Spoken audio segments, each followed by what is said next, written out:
Setelah sebelumnya ancam Indonesia dengan tarif 32%, Trump bergeming. Menurut Trump, pasca komunikasi dengan Presiden Prabowo ada hasil bagus untuk kedua negara. Trump akan potong tarif barang dari Indonesia menjadi 19%, sementara barang-barang Amerika bisa masuk ke Indonesia tanpa tarif apapun alias 0%. Indonesia juga berjanji akan beli 15 miliar dolar produk energi Amerika, 4,5 miliar dolar produk pertanian, dan borong 50 pesawat Boeing, serta beri akses Amerika ke tambang timah di Indonesia. Deal ini bisa beri sedikit ruang bernafas untuk industri Indonesia yang selama ini menggantungkan diri pada pasar Amerika. Jangan lupa, Amerika adalah destinasi kedua produk Indonesia setelah China. Bagi Amerika, keuntungan terbesarnya bukan hanya akses ke pasar Indonesia dengan tarif 0%, namun skema negosiasi yang mulai berjalan di banyak negara di Asia Tenggara menunjukkan kemajuan dalam rencana strategis Trump, cekik gurita ekonomi Cina di Asia Tenggara. Selama ini satu persatu negara di Asia Tenggara bukan hanya bergantung pada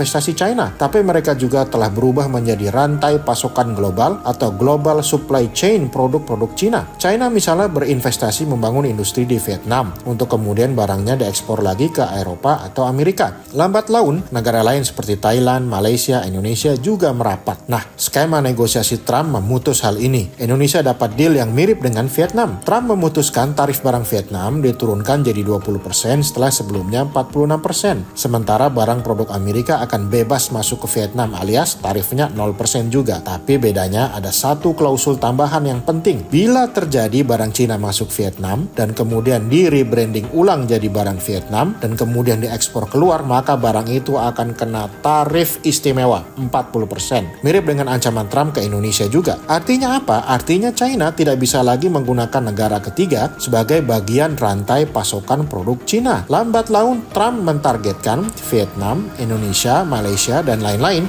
akan terputus atau decoupling dari Cina. China akan terisolasi, barang Amerika bebas masuk ke pasar Asia Tenggara. Inilah siasat perang ekonomi Trump. Sekarang kita tunggu lagi apa balasan China.